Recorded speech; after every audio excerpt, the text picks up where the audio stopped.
Award-winning artist AngelGrace creates unconventional works of fine jewelry recognized around the world.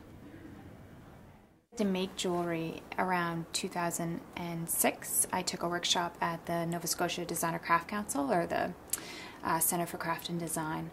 When I graduated Vancouver Community College, I only wanted to make unwearable jewelry that you would display in an art gallery. That was my passion. That's what I made while I was there. But after a couple of years, I realized that maybe I should branch out and, make some commercial jewelry so I could earn a living. I think because I went into jewelry making with a fine art degree, I approach the craft from an artistic point of view, and also I try to make works that are playful, but are still elegant and that feel timeless. I'll get an idea, and then I will literally plan every single small, minute detail until I feel I know exactly what I'm going to do, and then I'll go in my studio and I'll do it. And I like that challenge. I like being able to focus and to create small works of art. My partner is a designer and an illustrator, so he designed my logo. And my sister is a professional photographer, so she does all of my photos, and her roommate and a friend of mine is a graphic designer, so she did my website and some of my other branded items. I think getting motivated to actually start the business in the very beginning was probably my biggest wall. I had it in my mind that I was an artist who made gallery work and not commercial work, and that was an obstacle for me. But since I started the business, it feels like it's been sort of one thing right after the other. It's been very exciting.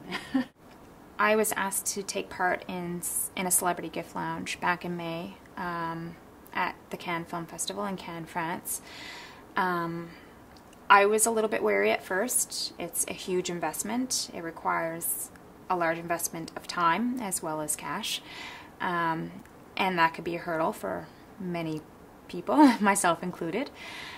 But I was just launching my business. I've only been open for a year, and I felt like it would be a really great way to get a lot of publicity locally, get my name out there, get my brand out there, get people thinking about it, and it gives the work panache. It gives it, a level of desirability that I think otherwise it might take a longer period of time to grow. So I went to Cannes, and I was located in the hub of the festival, which was a hotel on Le Croisette, and we were in a suite. Celebrities came, they were escorted through the lounge, and you would meet with them, you'd show them your work and talk about your work and your business, and then you could offer them a gift if you felt like they were connecting with your work, or if they were a good representative for your brand.